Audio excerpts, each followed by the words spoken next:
Sí, profe, buen día. ¿Qué tal? Gracias. Bueno, por ahí últimamente hay un poco de delay entre mi señal y el retorno, pero debe ser mi red, ya me pasó el otro día. Pero creo que la clase la podemos dar bien. Bueno, entonces, la clase de hoy vamos a ver los elementos que hacen a una instalación de aire comprimido industrial.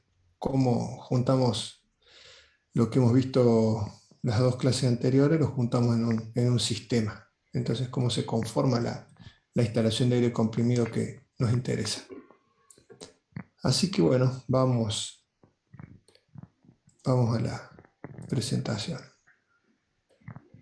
Así vamos llevando por ahí.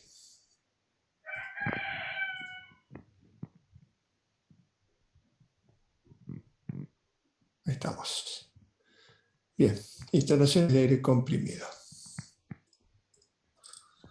Antes de entrar en la instalación propiamente dicha, retomemos un segundito un, un comentario sobre algo que habíamos hablado la clase anterior, sobre la calidad del aire, eh, que en realidad la presentación anterior tenía la norma vieja. Acá está la ISO 8573, que es la que se usa para determinar las distintas calidades de aire eh, para uso ya sea industrial o sanitario. Las distintas sustancias que puede contener el aire comprimido van desde, básicamente, la normativa lo separa en cuatro. Partículas sólidas, polvo, el grado de humedad, esto es agua o condensado, y vapores o aerosoles de aceite. En algunos casos puede haber gérmenes patógenos.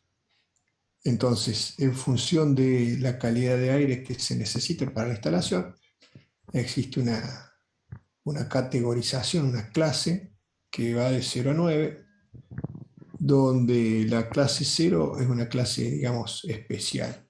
Son requisitos consensuados con el cliente. O sea, se establece por escrito cuáles son las condiciones que debe cumplir el aire que se entrega.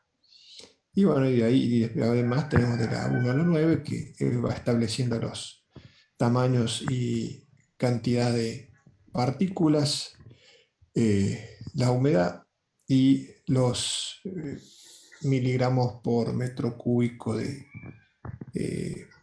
partículas de aceites que puede haber. ¿Por qué hablamos de aceite? Uno dice, ¿cómo es el aire de aceite? Bueno, porque en los procesos de compresión, al pasar a través de las máquinas compresoras, eh, existen compresores que son libres de aceite, pero otros no. Entonces, ya que requieren lubricar los elementos eh, que actúan como miembros de reducción del volumen para lograr la compresión, entonces parte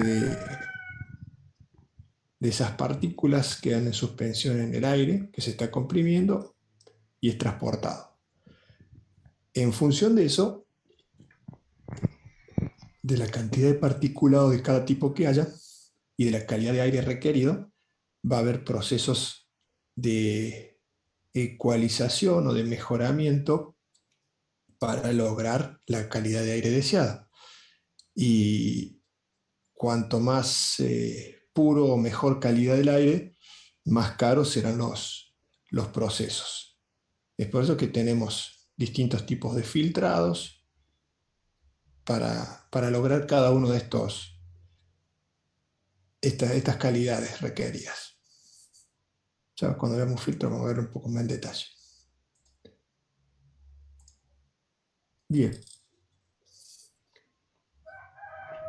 hay que tener en cuenta una cosa más antes de entrar en instalación propiamente dicha, dentro de la calidad del aire, que es el, el grado de humedad, el porcentaje de humedad que tiene el aire. El aire lo podemos considerar como una mezcla de aire seco y vapor de agua. Cuando contiene vapor de agua se llama aire húmedo. Entonces podemos tener por un lado aire totalmente saturado de humedad o aire totalmente seco. De ahí que creo que sí, la otra clase que vimos el tema del condensado, definimos un parámetro que se llama la humedad relativa, que se expresa en un porcentaje del grado de saturación del aire con vapor de agua a una determinada temperatura. Entonces, ¿qué porcentaje de humedad tiene ese aire a una determinada temperatura? Y ahí es donde aparece un término que es el punto de rocío. El punto de rocío es la temperatura a la cual el aire se satura con vapor de agua. Generalmente, bueno, se lista un punto de rocío a presión atmosférica. Esto es a la temperatura a la cual el aire a presión atmosférica comienza a condensar humedad.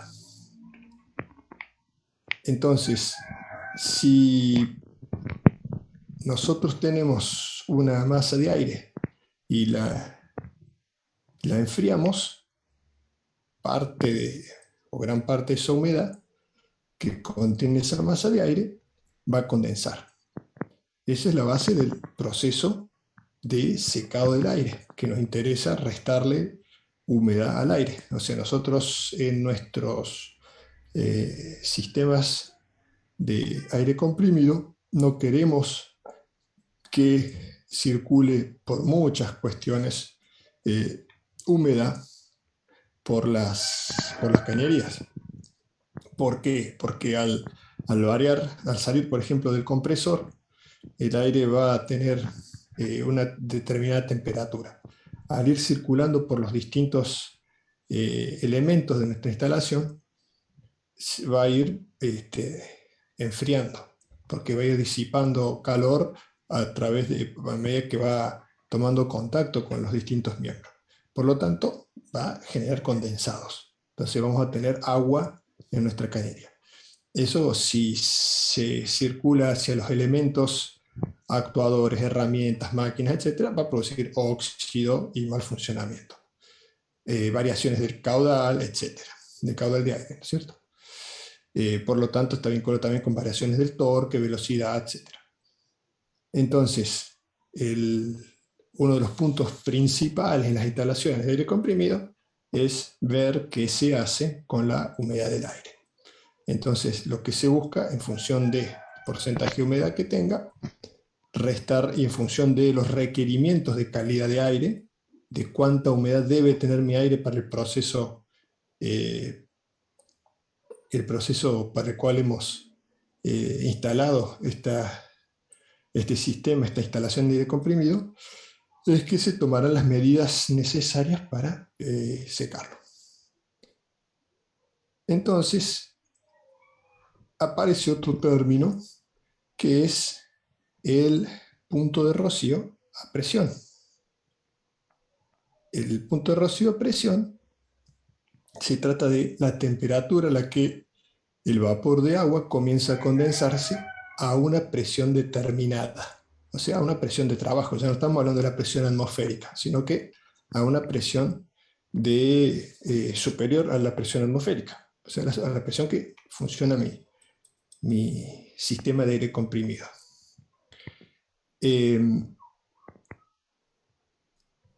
¿Para qué sirve este ábaco que se ve acá? En realidad, cada fabricante de equipos secadores lo proveerá. Es una comparativa entre punto de rocío a presión atmosférica y punto de rocío a presiones de trabajo distintas, 7 bares o 3 bares en este caso, 7 la roja, 3 la celeste o azul. Esto ocurre porque los puntos de presión, los puntos de rocío a presión atmosférica son distintos de los puntos de rocío a las presiones de trabajo. Entonces, distintos secadores de aire no son comparables entre sí, sino a través de hacer una equivalencia con respecto a los valores de punto de rocío a presión atmosférica. Para eso existe esta conversión. Tener puntos de rocío bajo o valores de punto de rocío bajo indica que la cantidad de vapor de agua en el aire es relativamente baja. O sea, un aire con un bajo punto de rocío indica que un aire más seco que un aire con un alto punto de rocío. Cuanto más bajo sea ese punto de rocío, es más difícil quitarle la poca humedad que le queda al aire. Entonces, los secadores con necesidades de puntos de rocío muy bajos son relativamente costosos desde el punto de vista del proceso. No es para asustarlos, pero la mayoría del aire, la mayoría de la humedad que existe en el aire es quitada en el primer enfriador luego del compresor. Ahí se logra condensar el 90-95% de la humedad del aire. Todo lo que sigue, estos puntos de rocío bajos, son para secadores especiales cuando necesitamos aires ultra secos en nuestros procesos, o sea que no pueden tener humedad. Entonces, ese 5% de humedad que le queda al aire, bueno, se restará, se quitará con secadores que son mucho más complejos y mucho más caros.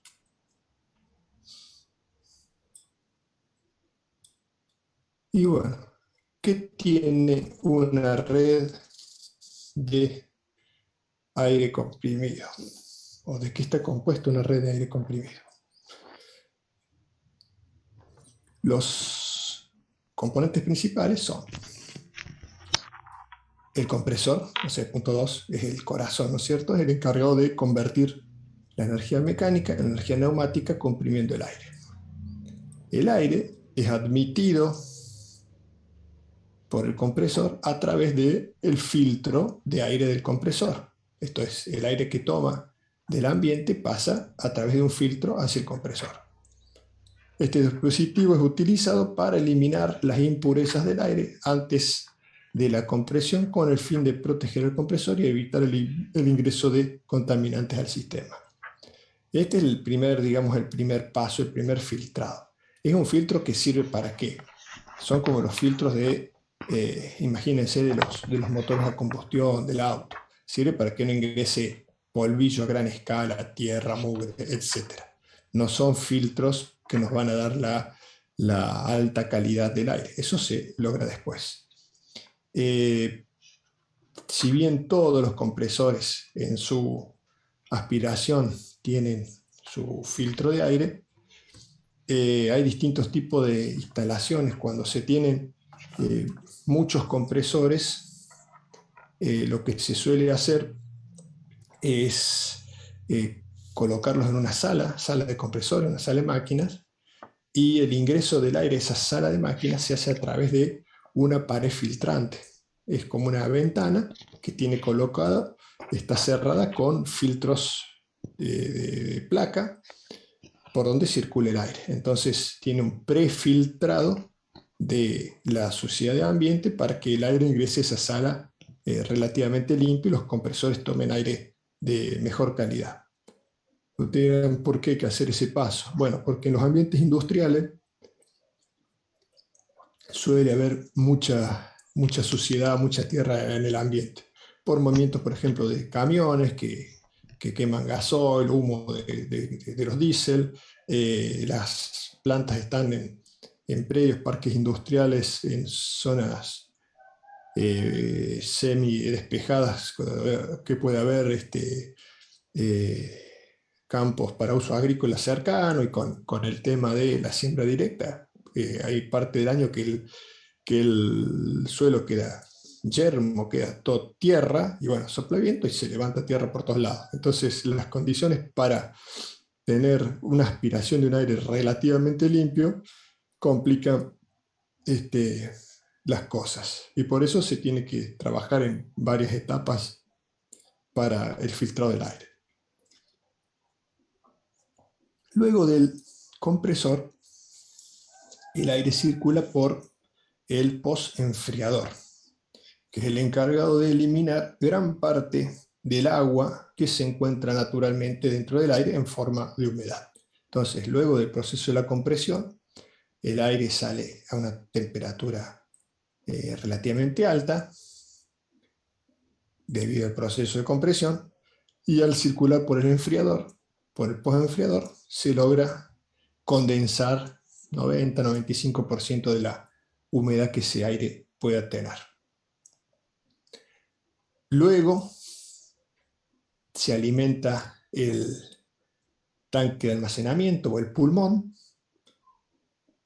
que tiene distintas funciones que dentro de un rato vamos a ver. Entre ellas almacena la energía neumática, o sea, funciona como un acumulador de aire, permite el asentamiento de partículas y humedad, y ecualiza o elimina las pulsaciones que puedan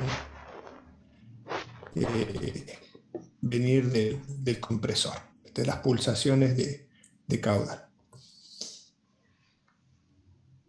Luego del pulmón pasamos a través de los filtros de línea, que se encargan de purificar el aire hasta la calidad adecuada para el promedio de las aplicaciones conectadas a la red. Esto es, una vez que en nuestra sala de compresores comprimimos, quitamos la humedad o la mayoría de la humedad, lo acumulamos, y luego, antes de que el aire circule hacia la red, pasa a través de los denominados filtros de línea, donde va a haber una serie de filtros, puede ser uno o varios, que se van a encargar de quitarle esa pequeña humedad que queda, quitarle olores, aceites particulados, etc.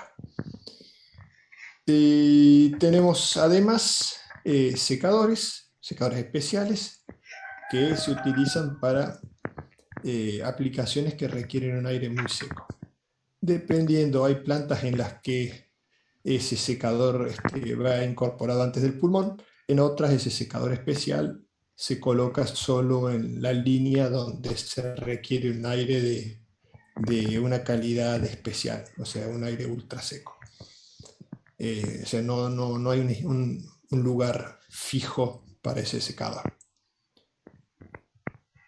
Y por último tenemos las aplicaciones, esto es los consumos, con las distintas purgas de agua, ya sean manuales o automáticas, porque siempre por variaciones de temperatura en la red, algún grado de condensación podemos tener de humedad, entonces hay que canalizar ese condensado hacia las purgas para poder drenarlo. Y cada elemento, cada equipo se conectará a nuestra red de aire comprimido a través de las unidades de mantenimiento, conocidas en la jerga como FRL, filtro, regulador y lubricador. Pueden ser los tres equipos colocados en serie, o uno u otro en función de las necesidades.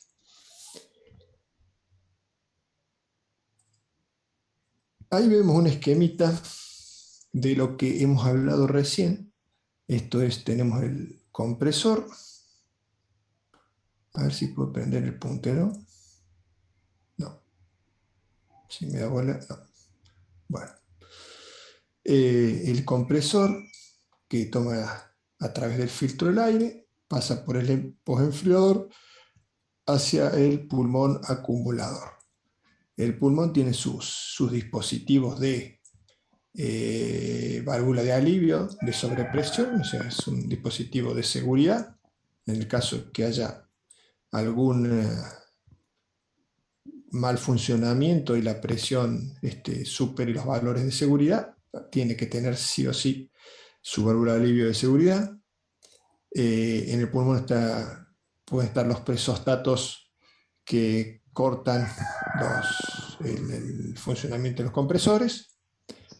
En el caso de los compresores modernos ya tienen todo su sistema de control incorporado. Y en la base del pulmón tenemos las válvulas de purga. Esto es todo condensado, se acumulará en la parte inferior del pulmón y cada tanto se lo purga.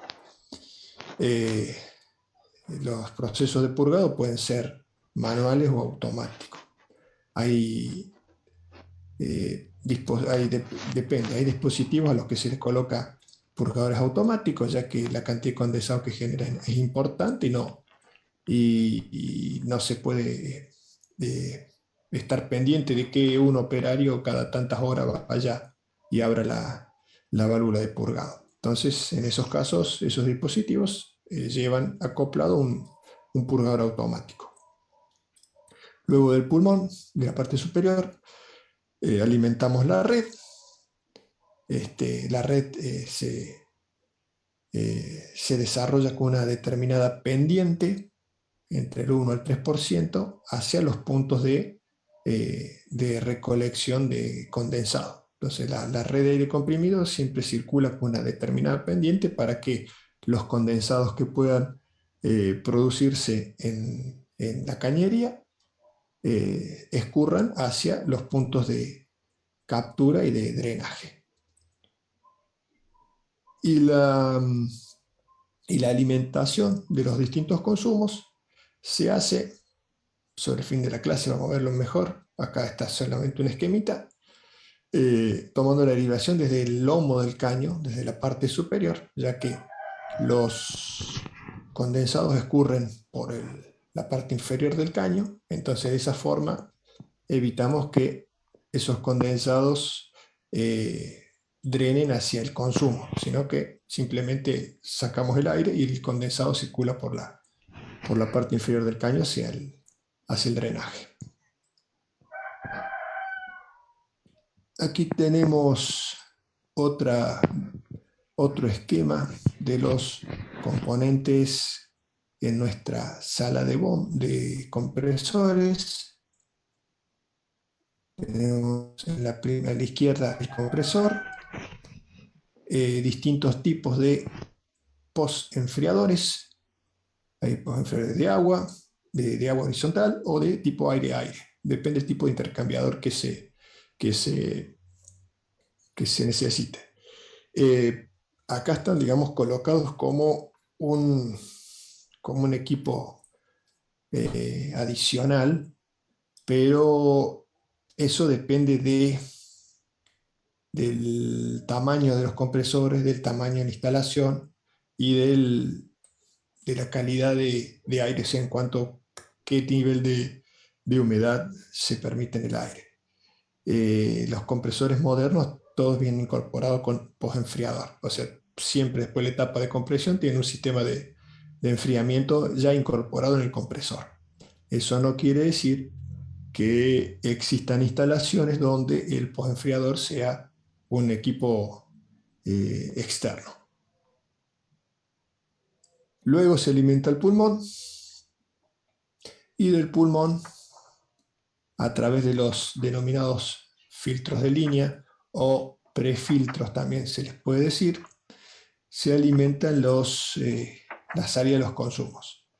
En algunos casos, donde se requiere una calidad especial del aire, tenemos secadores especiales de distintos tipos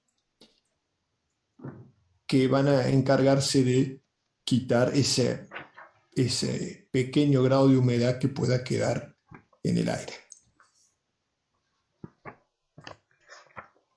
Entonces el filtro del compresor, por donde aspira,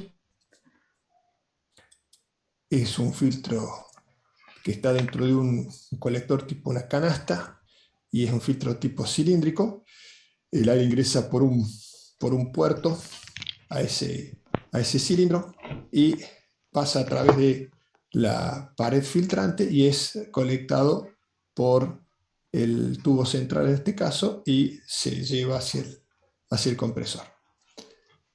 La circulación del aire en los filtros depende, porque en muchos casos van a ver que el aire ingresa por el centro del cilindro filtrante y se descarga por la periferia y, digamos, tomado por el volumen del cuerpo de ese cilindro que es el filtro. En algunos casos ingresa desde la pared, digamos, desde la parte externa hacia el centro del elemento filtrante y en otros casos al revés. Las diferencias son las pérdidas de carga o el diseño propio del conjunto del filtro. Ya vamos a ver un poco más adelante que los prefiltros, los filtros en línea, la mayoría de ellos, el aire ingresa por el centro del cilindro del elemento filtrante porque se busca que el condensado escurra y sea capturado en esa parte. Entonces, no hay una circulación igual en todos los casos. Después vamos a ver casos de FRL, circula al revés.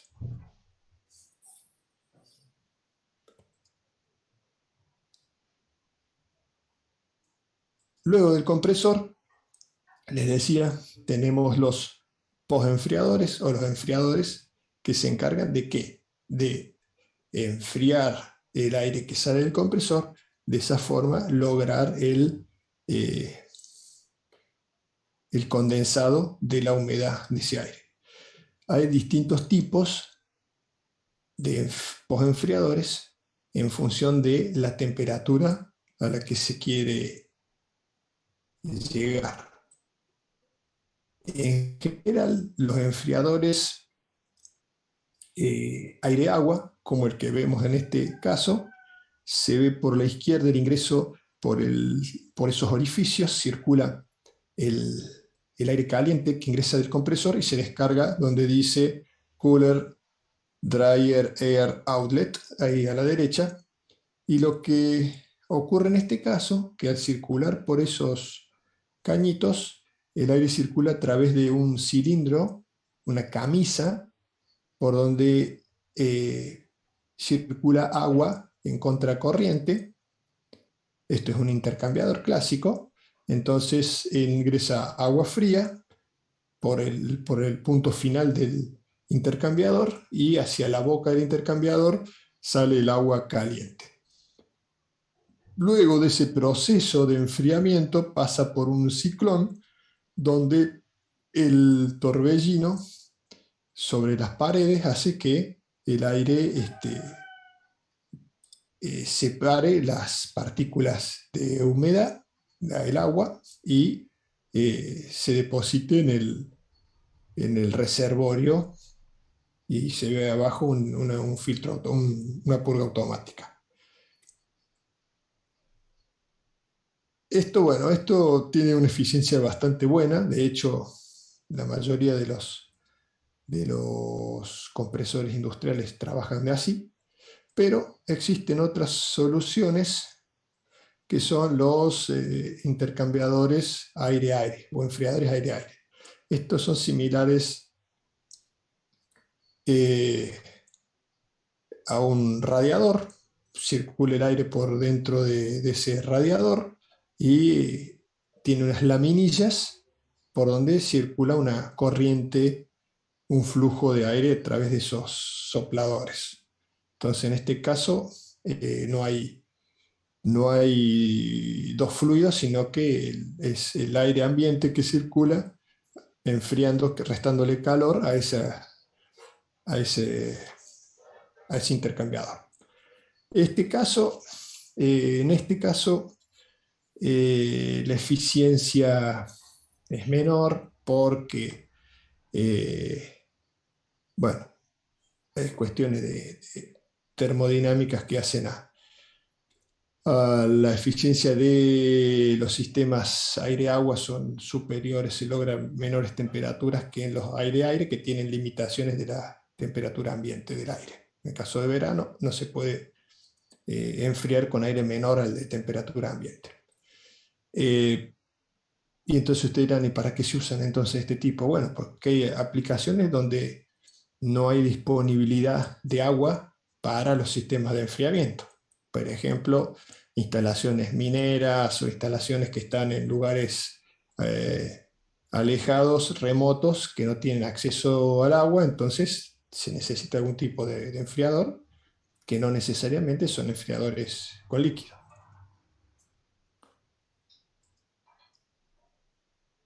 Bien, luego del enfriador pasamos a el pulmón. El pulmón tenía distintas o cumple distintas funciones. Las funciones básicas son tres. Cumple la función de amortiguador de corrientes pulsantes, separador de condensados y partículas y como almacenador de energía. Las dos primeras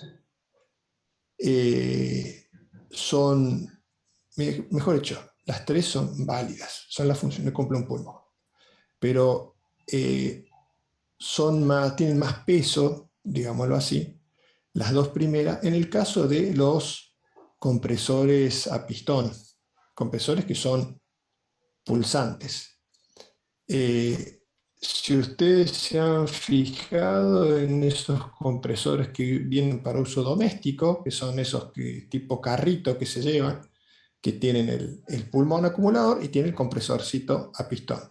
En ese caso, el pulmón cumple las tres funciones que vemos aquí. En los compresores a tornillo más modernos, tanto la función de amortiguación de corrientes pulsantes como separador de condensador de partículas no son tan preponderantes porque ya estos compresores modernos tienen las etapas para que esto no sea tan importante. Sí, como almacenadores de energía. Pero de todas formas, veamos que las tres funciones son importantes, ya sea en compresores a pistón o en compresores rotativos. Entonces, como amortiguador de corrientes pulsante, nosotros en los compresores, sobre todo en los compresores a pistón, habíamos visto que en el caso de los de simple acción, o sea, con un solo pistón, teníamos una carrera de admisión y una carrera de compresión. Eso hace que en medio ciclo el compresor comprima y expulse un determinado caudal, en el medio ciclo aspira y en el otro medio ciclo expulsa. Entonces, la salida del compresor tendrá esta forma, una forma de una pulsación en función de la velocidad de giro del eje del compresor, del cigüeñal. Entonces, imagínense que este pulso que vemos aquí abajo alimente herramientas o actuadores. No tenemos un caudal constante de aire que permita, en el caso de una herramienta que tiene un motor neumático que gira o un actuador que tiene que hacer una determinada fuerza. Fíjense que el caudal tendría esta forma, por lo tanto la fuerza, el torque describiría esta misma forma, de pulso a una determinada frecuencia. Y la tecnología lo mejoró, digamos, con compresores de doble acción, entonces en cada semiciclo se solapan y se lograba un caudal que fuese más continuo. De todas formas, tiene un grado de pulsación. Eso se elimina a través del pulmón. Esto es, ¿Por qué? Porque el caudal del compresor puede ser pulsante, pero lo que está haciendo está llenando un globo. Ahora, si yo por un orificio lleno ese globo soplando de a bocanadas, pulsando, y por otro orificio descargo el globo, esa pulsación no se traslada del ingreso al egreso. Entonces, en ese caso, el pulmón funciona para que no importa las pulsaciones del compresor, ya que en, el, en, en la línea de aire comprimido que se alimenta del compresor, el caudal será constante, parejo, no tiene pulsaciones. Fueron eliminadas colocando ese elemento intermediario que es el pulmón. Entonces esas corrientes pulsantes se anulan, se amortiguan en el pulmón. Las reglas del arte dice que el volumen del pulmón tiene que ser, para este caso, entre 10 y 50 veces el volumen del cilindro de la última etapa del compresor. Es como una regla del arte. Ya vamos a ver que hay otras cuestiones que también definen cómo se selecciona el pulmón. Acá no tengo pizarra, pero vamos a cambiar al apunte para no tener para poder rayar aquí. El F11. Bien. Entonces, la segunda función es la de separar condensados y las impurezas que quedan luego del compresor. O sea, ¿qué puede haber si todavía no hemos filtrado? Recuerden dónde está colocado el pulmón. Tenemos el compresor, luego enfriamos para condensar el aire y luego pasamos al pulmón.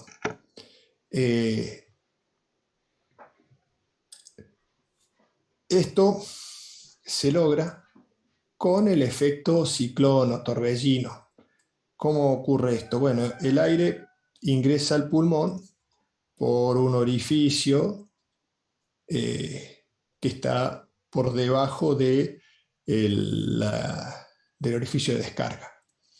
El aire ingresa y choca tangencialmente contra las paredes del pulmón que están a una temperatura inferior a la del aire.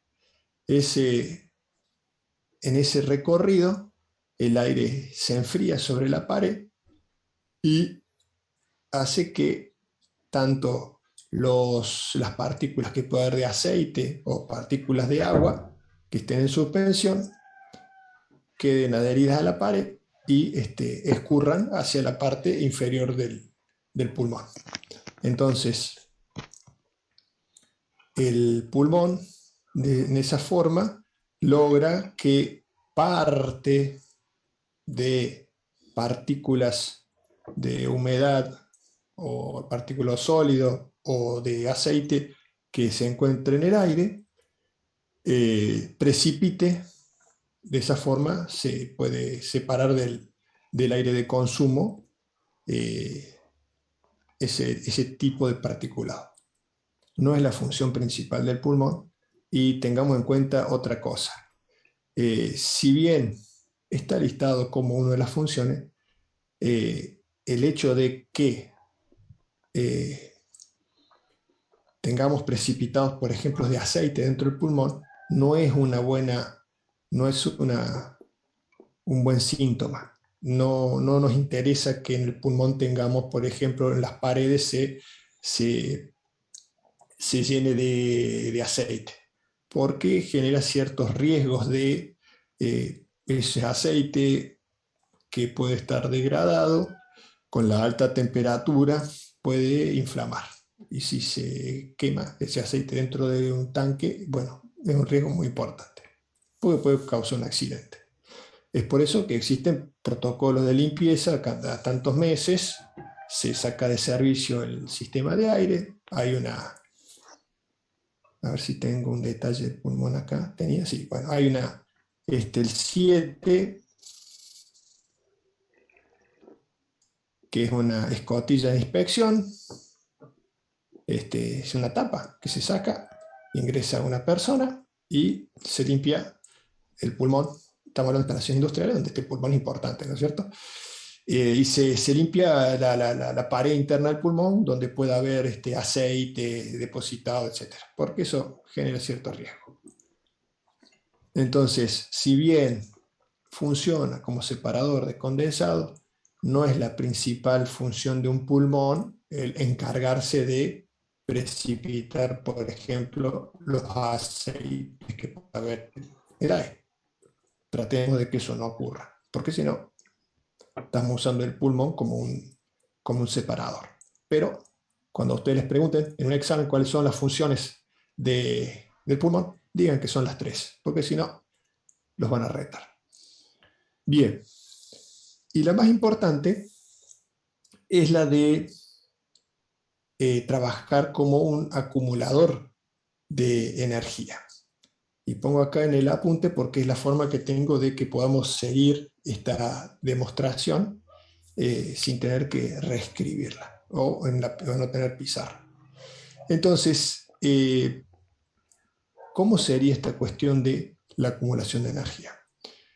El compresor, hay compresores modernos que son de velocidad variable, los motores controlados, se pueden regular el caudal de generación, pero estamos hablando de compresores de última generación. Los compresores en general producen un caudal fijo. Esto es, el motor eléctrico circula determinadas revoluciones, admite tanto aire compresor, comprime una determinada masa de aire. Entonces el caudal que produce el compresor está fijo. No así los consumos de nuestra instalación. Si el compresor alimentara un solo consumo que tuviese el mismo caudal, no nos haría falta pulmón. Pero como los consumos en nuestra red de aire comprimido son variables, tenemos una variabilidad en el tiempo de los consumos, necesitamos tener un elemento acumulador que acumule un determinado volumen de aire comprimido para que el compresor pueda trabajar alimentando ese pulmón intermediario y no estar oscilando los caudales de consumo todo el tiempo en función de la variabilidad del sistema. Y esto se demuestra de la siguiente forma. A ver, ¿qué es lo que vamos a demostrar? Vamos a demostrar qué volumen de pulmón se requiere en función de la variación de los consumos de nuestro sistema. ¿Cómo lo desarrollan los autores que tenemos en cuenta nosotros? En función de la energía puesta en juego entre lo que produce el compresor y lo que absorben los consumos. Entonces, la energía que entrega el compresor en un determinado tiempo es Z1 por V0 por P0, donde Z1 es el tiempo por el caudal absorbido por los consumos, perdón, el compresor es por el caudal entregado por el compresor, por P0, que es la presión. Y luego la energía, esa energía absorbida por los consumos, es el tiempo por el caudal consumido por la presión. Los caudales generados por el compresor y consumidos son diferentes. Entonces la diferencia de energía se almacena en el depósito. Entonces tenemos que la diferencia de esa energía es Z1B0P0 menos Z1B1P0, la denominamos delta P por J, donde J es el volumen del depósito y delta P es la diferencia de presión mínima y máxima de trabajo. Arreglando, nos queda, poniendo todo en función de Z1 y P0, nos queda Z1 por P0, factor de B0 menos B1. Cuando el compresor se detiene, ese delta PJ es igual a un Z2, otro tiempo, B1 P0.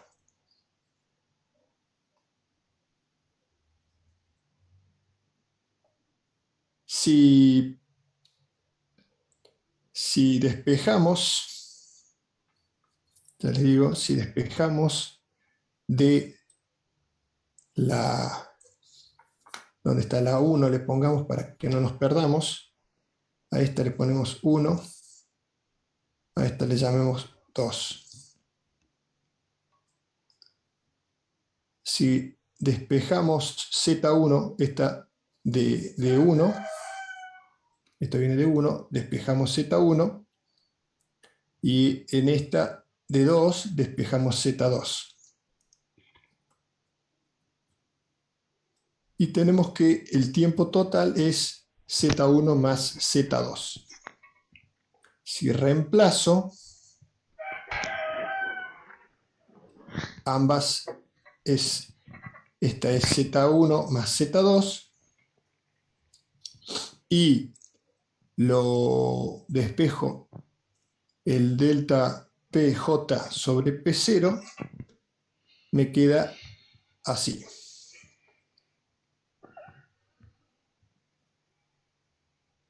Pero luego tengo una relación que es que V1 es igual a un factor X, una relación que multiplica V0. Esto es la relación que hay entre V1 y V0, que es la relación entre el caudal generado y el caudal consumido. Esto es, caudal consumido es X veces V0.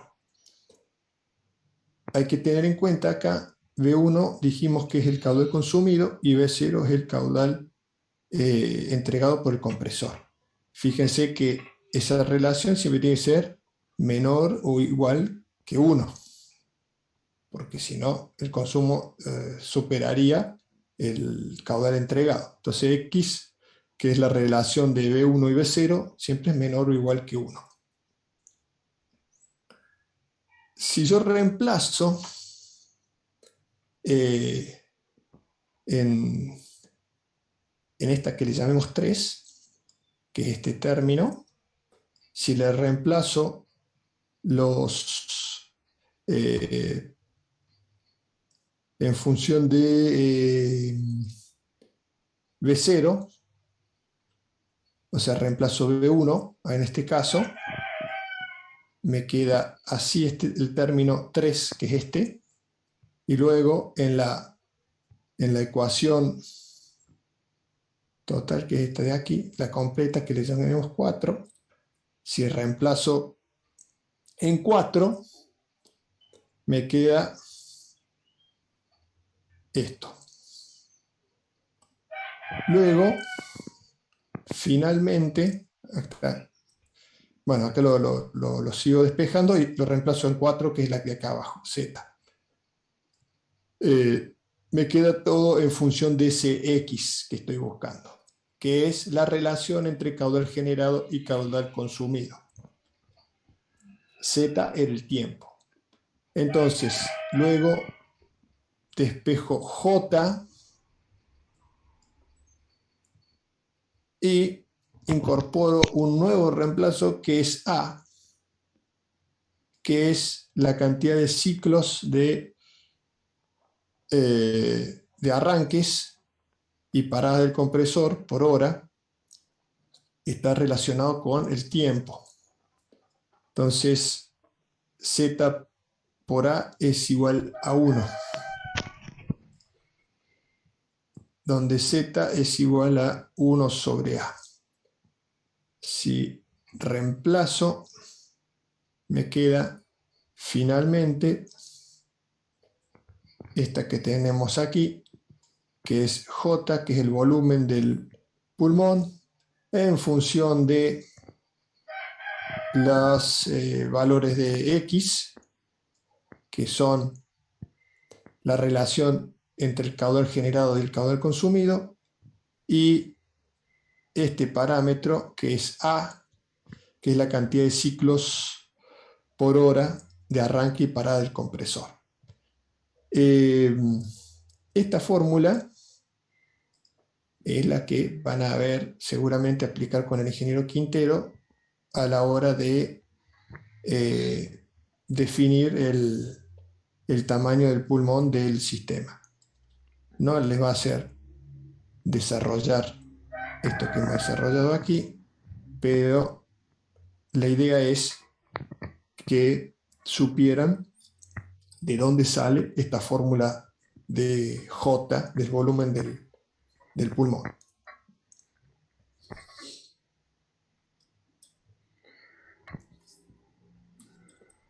Entonces, esta es la explicación de la tercera función, que es la de acumular presión, trabajar como un acumulador, como un almacenador de energía para poder alimentar la variabilidad de los consumos de la red de aire. Existen otras formas. La que hemos visto, esta que les acabo de comentar, es a través de las variaciones de energía del sistema. Pero existen otras metodologías a la hora práctica o en la hora de solucionarlo prácticamente. Existen manuales de fabricantes de instalación de equipos para aire comprimido que establecen los requisitos de diseño. Uno de ellos es la metodología de Atlas Copco, que es un fabricante de equipos de aire comprimido. Y bueno, y este otro es un Abaco que está tomado, según creo, de otra bibliografía que es Carnicer Rollo, que permite, en función de parámetros de caudal y diferencias de presión, definir el volumen del pulmón. Entonces hay distintas metodologías. Seguramente con el ingeniero Quintero verán o a través de Abaco o aplicando la fórmula. Una vez que ya hemos llegado al pulmón y hemos acumulado el aire para poder alimentar de una forma continua, sin pulsaciones y sin variaciones, los distintos caudales de consumo, debemos ecualizar el aire, darle la calidad final que necesitamos para nuestro sistema.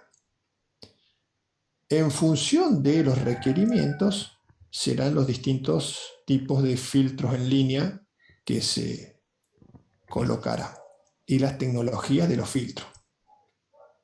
Fíjense que en este caso, a la izquierda, se ve que el flujo del aire a través del elemento filtrante es por el centro del cilindro hacia afuera, circula a través de las paredes del elemento filtrante hacia la periferia y es capturado por el cuerpo y luego hacia la salida. En este caso funciona de esa manera porque es un filtro que toma condensados y los descarga. En el caso del filtro de ingreso del compresor era de forma, circulaba al revés. Y en los FRL también circula al revés. Entonces, el comentario es que no existe una única forma de circulación a través de los filtros del aire. Depende del tipo de filtro del diseño. Para lograr las distintas calidades de aire que necesitamos, tenemos que poder quitar los elementos que restan. Esto es las partículas que puedan quedar, partículas sólidas, polvo, suciedad del aire, los aerosoles que podamos tener, esto es pequeñas gotitas de lubricantes, de aceite, humedad, en el caso de vapores, y eso también puede llevar a que tengamos determinados olores. En algunos casos, digamos, para las aplicaciones industriales, no nos interesa mucho, pero si ese aire o ese gas es de aplicación en industria alimenticia o médica, etcétera, no puede tener olores. Entonces hay un paso en el que se va a eliminar todo tipo de vapor y aerosol para que no existan olores. Generalmente olores a aceite. Cuando fallan esos filtros, no sé si alguna vez les ha pasado, pero no con aire comprimido, pero sí con dióxido de carbono, cuando toman un sifón de soda y los filtros de los compresores de CO2 que se usan para los proveedores de las soderías, si los filtros de carbono activado no funcionan, pasa ciertas pequeñas partículas de aceite al gas y luego la soda tiene gusto como aceite. Y eso es porque fallaron los filtros.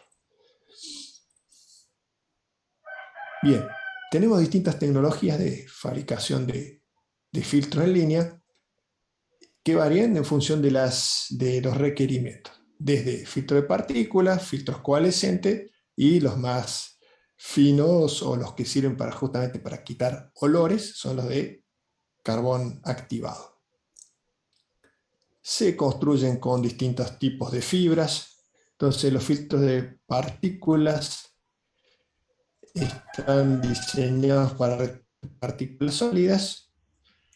Hay de distintas formas, trabajan por impacto, por intercepción, hay distintas tecnologías. Los filtros coalescentes, el propósito de estos es retener lubricantes, emulsiones y neblinas mediante el principio de coalescencia, el cual consiste en una red aleatoria de fibras, la cual ante el paso del aire produce la formación de gotas alrededor de las fibras, cayendo en un recipiente de acumulación por gravedad. Entonces, a través del principio de coalescencia, logra retener vapores. Particulados pequeños, que en realidad aquí no los llamamos vapores, sino aerosoles. Llamamos vapores a los olores.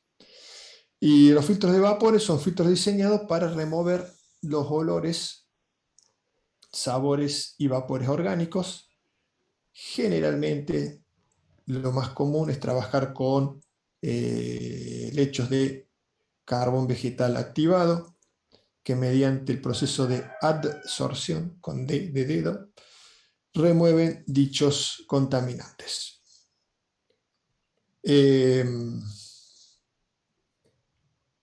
Todo este tipo de filtros tienen una vida útil, ya que se van saturando de los elementos que van reteniendo. si bien tienen un sistema de drenaje, pero las fibras se van ensuciando o van saturando y van perdiendo sus propiedades. Entonces, cada tanto tiempo eh, hay que renovar. El proceso de adsorción con D es un proceso que se usa para eliminar vapores.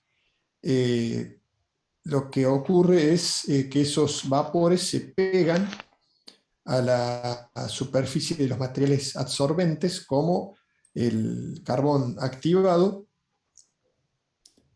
este,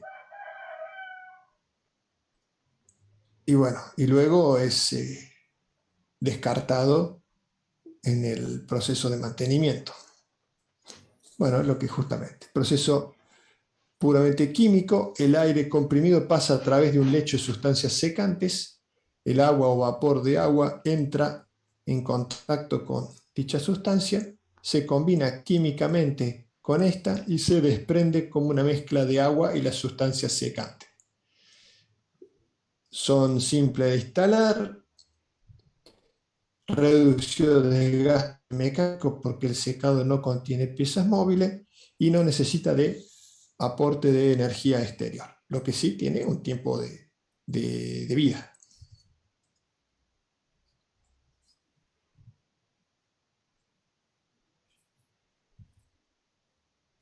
El secado por absorción, este principio se basa en un proceso físico de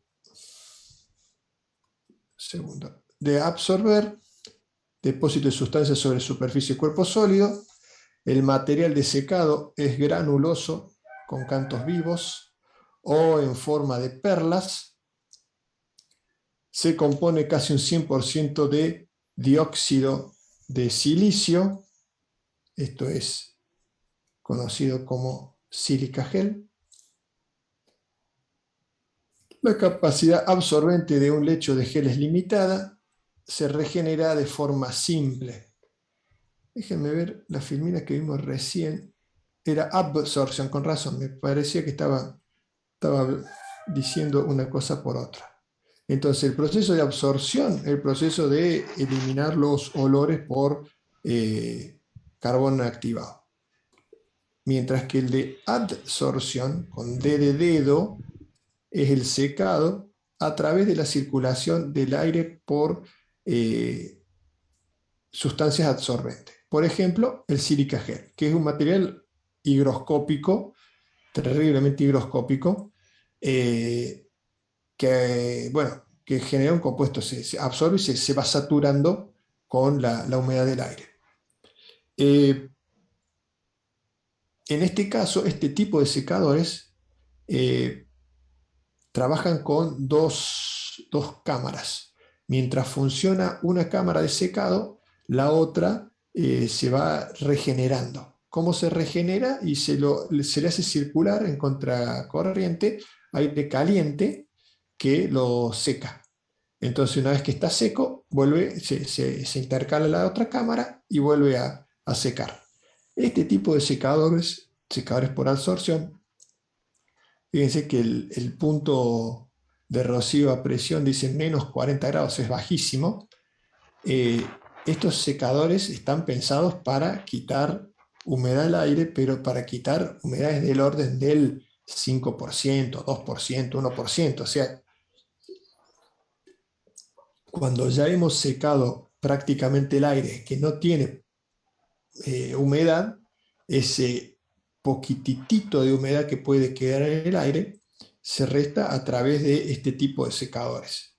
No son secadores para un uso más, no, estoy mal expresado decir un uso masivo, no son secadores que se utilicen para quitar ese 90% de humedad que pueda tener el agua.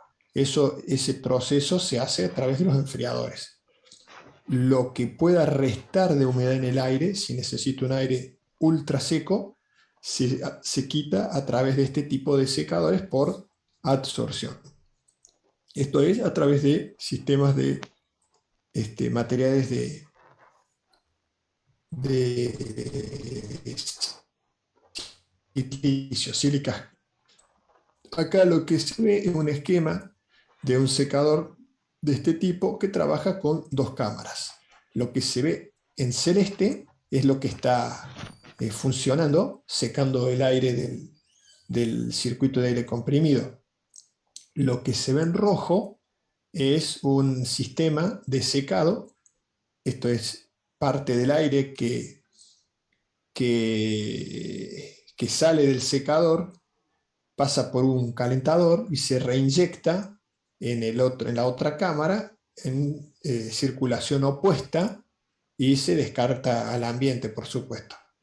Ese proceso seca la otra cámara y cuando está lista, bueno, se alterna. Entonces, este tipo de secador funciona de manera regenerativa. Entonces, no hace falta recambiar material, sino que simplemente eh, alternar el secador o el regenerador del, del sistema. Y existe un tercer tipo de secado de aire. Siempre estamos hablando de, en este caso, de secadores para quitar esa pequeña porción de humedad que queda en el aire. La mayor parte de humedad se fue con el postenfriador luego del compresor. Si necesito aires de mayor calidad, más secos, es donde entran a jugar estos secadores, como el de absorción o como el frigorífico en este caso. Bueno, en este tipo de secador que trabajan para puntos de rocío de más 2 a 10 grados centígrados, se usan sistemas de enfriamiento por ciclo frigorífico. Esto es igual que en una heladera o en un freezer. El tema es que este tipo de secadores requieren energía para trabajar, entonces, bueno, tienen sus costos energéticos y tienen ciertas limitaciones también de caudales, de volúmenes de aire a trabajar. Por eso son equipos para aplicaciones especiales. Una vez que hemos logrado la calidad de aire requerida, el aire circula por nuestras cañerías hacia los consumos. Los consumos se conectan a la red de aire comprimido a través de las denominadas unidades de mantenimiento. Estas unidades de mantenimiento están compuestas por uno o varios equipos que son un filtro, un regulador y un lubricador. Por eso se llaman FRL. En el caso del filtro, es un pequeño filtro, el tamaño está en función del consumo, o sea, son mucho más chicos y compactos que los filtros en línea que están a la salida de nuestro sistema de compresores. En este caso se encarga de el filtro de, bueno, filtrar algunas partículas que pueda haber en la línea, en la cañería. Esto es algunos elementos que puede haber óxido que se pueda levantar por la cañería. Se encarga de filtrar eso y además de hacer condensar y precipitar cualquier grado de humedad que pueda también haber absorbido en la cañería. Esto se hace, si ven sobre la izquierda, ingresa por el puerto de la izquierda, choca y va hacia abajo. Cuando pasa hacia abajo, ingresa al cuerpo del filtro, a la cazoleta donde se encuentra el elemento filtrante que es celestito. ¿Y cómo ingresa? Ingresa desde arriba a través de unos deflectores que son como unas aletitas que hace que el aire entre como un remolino alrededor del filtro. Entonces el aire ingresa desde la parte superior como un remolino y trabaja como un ciclón. Entonces, las partículas de humedad se pegan sobre la parte externa del cuerpo del filtro y precipitan hacia el fondo donde se colectan. Pasa a través del elemento filtrante y es capturado digamos, por el centro de ese cilindro de unidad filtrante y circula nuevamente hacia la descarga. Entonces cumple la función de filtrar algún tipo de partícula que pueda quedar en la red y de hacer precipitar humedad que pueda haber tomado en la cañería. Esto está antes del consumo. Imaginemos que de aquí se conecta una pistola de torque, un actuador, etc. Si la presión del equipo en cuestión, la presión de trabajo, es inferior a la presión de la red, se requiere utilizar un regulador. Este regulador se encarga de mantener el caudal constante bajo esa... ¿Sí? ¿Alguien quiere hacer una pregunta? El caudal constante bajo esa diferencia de presión. Esto funciona exactamente igual de como ustedes vieron en gas con el ingeniero Adolfo, como las válvulas reguladoras en gas. Esto tiene dos cámaras, una cámara superior que está conectada a la salida, a la presión 2, digamos la presión de descarga, que trabaja sobre el husillo que actúa la válvula de pasaje. Y en función de para mantener constante esa diferencia de presión, regula caudal liberándolo al ambiente o no. Entonces se encarga de mantener el caudal constante para diferentes presiones.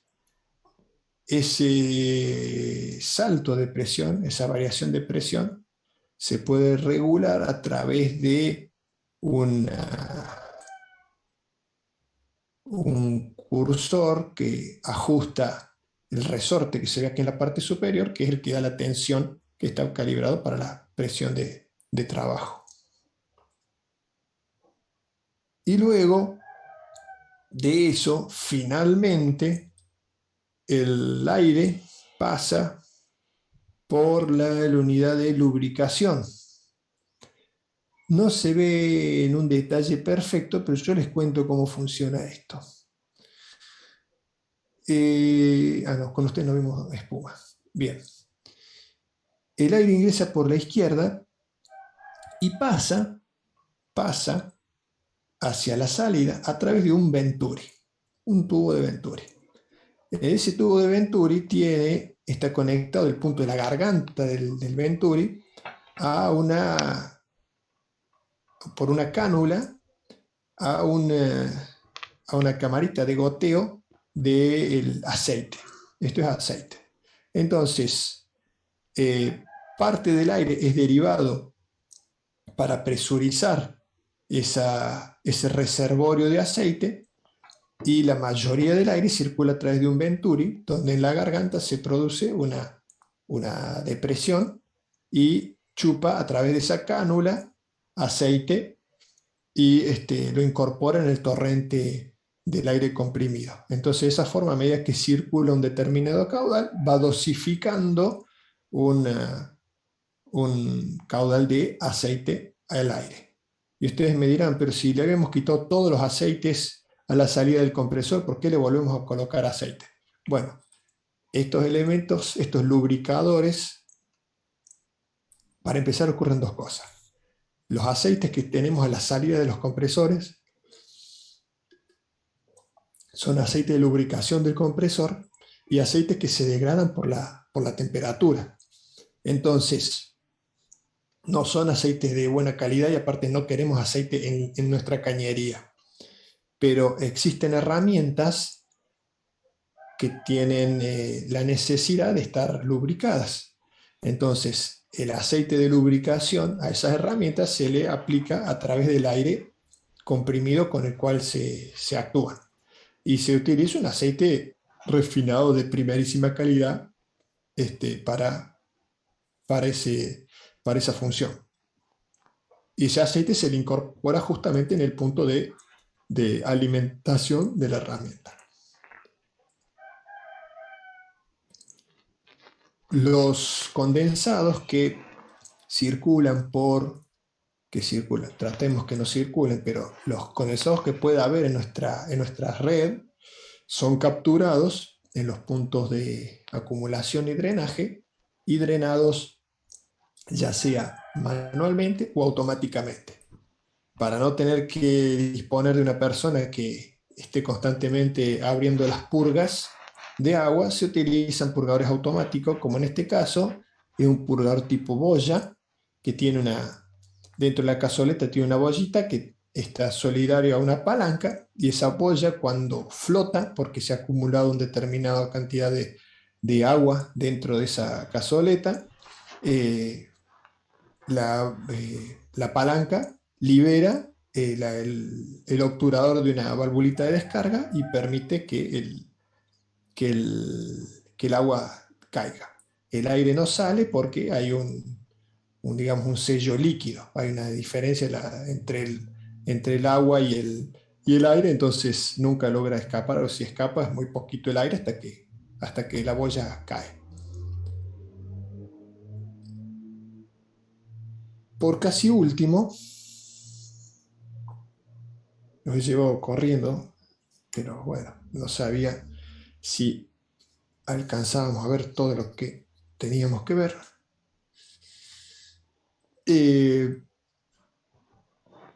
Las líneas de distribución. Para el transporte del aire comprimido se emplea una red de distribución. Dentro de dicha red se distinguen tres tipos de tuberías: tuberías principales, tuberías secundarias y tuberías de servicio. Las principales salen del depósito pulmón y canaliza la totalidad del caudal de aire. Para determinar la sección de pasaje debe preverse un margen de seguridad para contemplar posibles crecimientos de la planta. Se toman como máxima velocidad del aire en ese tramo, en las tuberías principales, de 8 metros por segundo como velocidad de diseño. Después el ingeniero Quintero les dirá para el práctico las velocidades que deben tomar, pero en general partamos de como una máxima velocidad para las tuberías principales, 8 metros por segundo. Las tuberías secundarias toman el aire de las principales y ramifican por las distintas zonas de trabajo de la planta. El caudal de aire que transportan será el correspondiente a la suma de los caudales que de ella se deriven. Las máximas velocidades también están en el orden de los 8 metros por segundo. Y luego tenemos las tuberías de servicio, que son las bajadas, las derivaciones a los equipos neumáticos, a las herramientas. Están equipadas con acoples rápidos para conexiones de mangueras, así como los grupos filtro regulador lubricador, FRL. Se dimensionan en base al consumo que alimentan y deben evitar tuberías de secciones menor a media pulgada. Máximas velocidades 15 metros por segundo. Les cuento como un dato así anecdótico que instalaciones importantes en la práctica, en industrias, instalaciones importantes de comprimido bien diseñadas con tuberías con diámetros correspondientes bien diseñados para los caudales que manejan, terminan funcionando mal porque se seleccionaron mal o se diseñaron mal las bajadas. Esto es, las mangueras que alimentan los equipos, o en el caso, un caso particular, los torcadores en una planta de montaje de tractores, las mangueras de las herramientas eran de diámetros pequeños y demasiado largas. Entonces, cuando se presionaba la herramienta, se hacía trabajar la herramienta, la presión caía terriblemente. ¿Por qué? Porque las pérdidas de carga para la velocidad que circulaba en la manguera eran altísimas. Entonces, teniendo una instalación de aire comprimido con una sala de compresores espectacular, unas tuberías principales y secundarias fabulosas, la instalación funcionaba mal porque en la última milla, en la manguera de acople a la herramienta, estaba mal dimensionada. Todo esto es simplemente en modo de ejemplo que hay que valorar todos los distintos elementos y tenerlos en cuenta, porque puede que esté todo perfecto, pero una mala selección de un diámetro y funciona mal el sistema.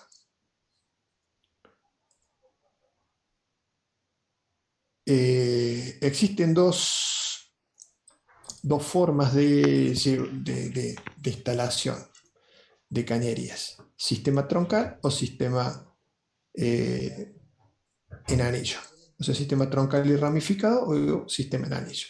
En el caso de los sistemas de troncal y ramificado, se constituye por una sola línea principal de la cual se desprenden las secundarias y las de servicio. Tiene como ventaja que la inversión inicial necesaria para esta configuración es relativamente baja en comparación con las otras. Puede implementarse las inclinaciones necesarias para el drenaje de los condensados, y la principal desventaja vendría a ser que este tipo de redes, al ser en la forma de árbol, cuando se tiene que hacer mantenimiento de alguna sección, puede ser que todo lo que quede aguas abajo de ese punto de mantenimiento quede fuera de servicio. Entonces, para sistemas que requieren un funcionamiento las 24 horas o todas las semanas y no admiten cortes por mantenimiento, y bueno, en ese caso los sistemas ramificados no son una solución. Acá vemos un ejemplo, un sistema ramificado. Esto se alimenta a través de un tronco principal y se ramifica hacia las distintas partes de la planta. Podemos ver que la cañería se traza con pendientes, esto tiene un ángulo para que haya escurrimiento hacia los puntos donde se puede capturar los condensados. Además, desde el punto de vista del diseño, es simple porque el caudal de circulación del aire hacia el consumo siempre tiene una misma dirección, o sea, circula desde el alimentador hacia los consumos, desde el centro hacia los extremos, y se van sumando, ¿no es cierto? Mientras que en los sistemas en anillo, la inversión inicial es mayor, pero facilitan, por ejemplo, las tareas de mantenimiento. La diferencia que tiene con la anterior en el sentido de sus desventajas es que la falta de dirección constante de flujo, la dirección del flujo en algún punto de la red dependerá de las demandas puntuales y por lo tanto el flujo de aire cambiará de dirección dependiendo del consumo. Cabe notar que otro defecto de la red cerrada es la dificultad de eliminar los condensados, porque como es un anillo, darle las pendientes es más difícil. Bueno, lo que decía con respecto a los flujos es que al ser un anillo, depende la simultaneidad de los consumos y los caudales de consumo en cómo circule o cómo será resultante de los caudales en cada anillo. Eso desde el punto de vista del diseño es un poco más complejo, porque hay puntos que vamos a tener simultaneidades hacia un lado de caudal, en otro lado se anulan, etc.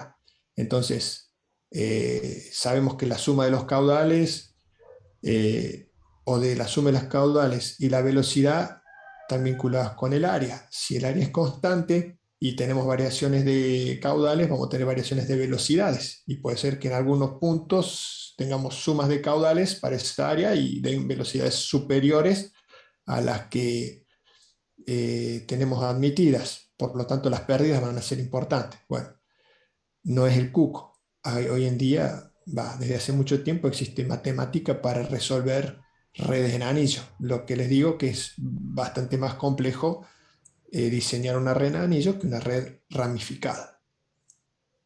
Y desde el punto de vista de los drenajes, darle una pendiente es más complejo.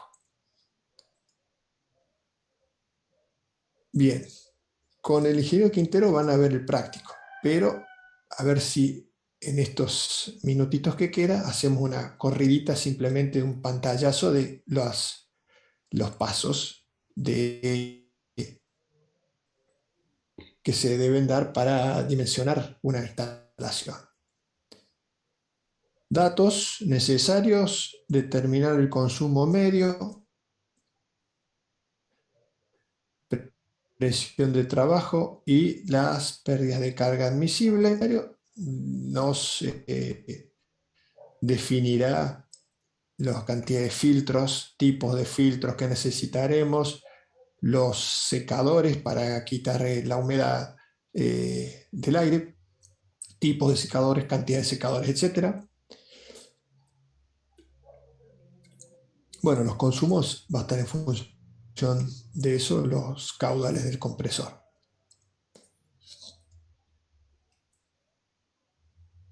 Si recordamos la clase pasada, la anterior, hablamos del concepto de aire libre. Se miden en metros cúbicos segundo. Sin embargo, también se emplea con frecuencia unidades de litros por segundo, como la capacidad del compresor. Las herramientas, ya sea los compresores como las herramientas de los consumos, valores de aire libre suministrado, litros por segundo o metros cúbicos segundo, o también en normal metros cúbicos por segundo. ¿Qué significaba normal? Significaba aire a condiciones, se tomaba ese caudal de aire. Y esto se lo normalizaba, lo que habíamos visto, la forma aquí le agrega, esto está tomado de Atlas Copco, una normalización a la temperatura. Lo lleva a una temperatura integrados con respecto a la temperatura de 0 grados. O sea, hace una estandarización de temperatura y de presión. ¿Para qué? Para comparar siempre aires bajo las mismas condiciones, porque los caudales, esto es las capacidades del compresor, van a ser distintas bajo distintas condiciones atmosféricas. Entonces lo que hacemos es lo estandarizamos todo, las herramientas y el compresor. Lo llevamos todo a normal o todo a FAD, que es lo mismo. Entonces, luego determinación del consumo medio, pues etcétera, con sus caudales y presión de trabajo, sumar todos los caudales normalizados del listado del punto 1. Esto es qué simultaneidad existe entre esos consumos, si funcionan todos a la misma vez o hay una variación. El producto de la sumatoria del punto 2, esto es todos los caudales por el FAC de suministrar el sistema de compresión. O sea, los consumos por la simultaneidad. Al valor del punto 4 se le adiciona un porcentaje por pérdidas de un 5 a un 15%. A esto un porcentaje si se prevé una futura ampliación. Este último es el caudal mínimo a suministrar en mi sistema. Bueno, factores de simultaneidad, esto en el práctico se los va a dar Quintero. Coeficientes de utilización de los materiales. Y estos son tipos de máquina. Es una tabla de suma de consumos y simultaneidades. Un ejemplo. Bien. Y las recomendaciones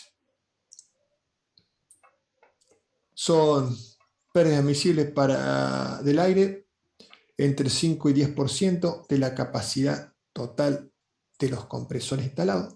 Esto se empleará a la hora de definir la capacidad de los compresores, o sea, sumar un 5 a un 10% por pérdidas a la capacidad que prevemos. La caída de presión total de la instalación sea como máximo de 0,6 bar. Diseñar la red en base a la arquitectura del edificio y de los requerimientos del aire. Posible para minimizar la pérdida de carga. Esto es, si minimizamos la cantidad de accesorios, curvas, codos, etc., tenemos menos pérdidas. Montaje aéreo de las tuberías en lo posible. Yo no he visto instalaciones subterráneas de aire comprimido, que las debe haber, las habrá, yo no las he visto. La idea es que sean aéreas porque desde el punto de vista del mantenimiento y de la supervisión es mejor. La tubería no debe entrar en contacto con los cables eléctricos. Tenemos varios 5 y varios 6. Ahí el ingeniero Manabela se le pifió. Cierta libertad para que la tubería se expanda o contraiga ante variaciones de temperatura. Esto no es tan importante en las líneas de aire comprimido. Siguen las de vapor, ya vamos a ver cuando veamos vapor. Pero en el caso de tuberías que estén expuestas, tuberías metálicas que estén expuestas, pueden tener variaciones dimensionales por variaciones térmicas. Eso sí ocurre. Para grandes diámetros terminan siendo importantes las deformaciones. Antes de implementar extensiones o nuevas demandas de aire en la red, debe verificarse los diámetros de la tubería. Un buen diámetro de la tubería principal evita problemas ante una ampliación de red.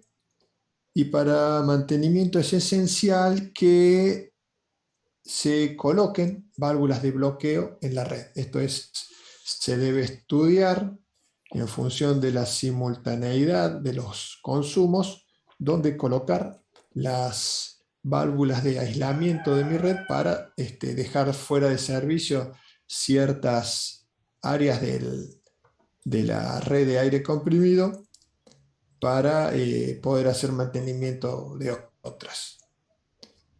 Bueno, gente, los he traído corriendo a 500 kilómetros por hora, pero lo que pasa es que era larguito. ¿Preguntas en estos segundos que nos quedan?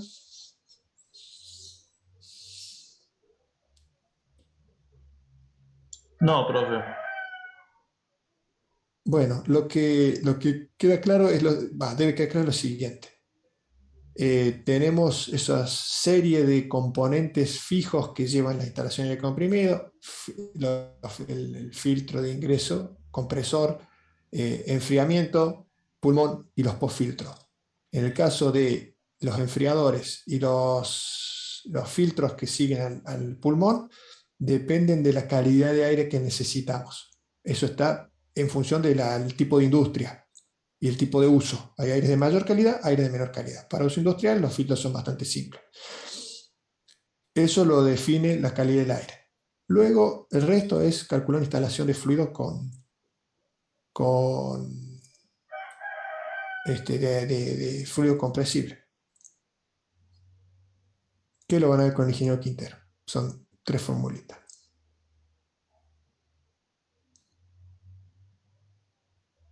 Bueno, entonces, bueno, si no hay preguntas, los dejo en paz. Si hay preguntas, los escucho.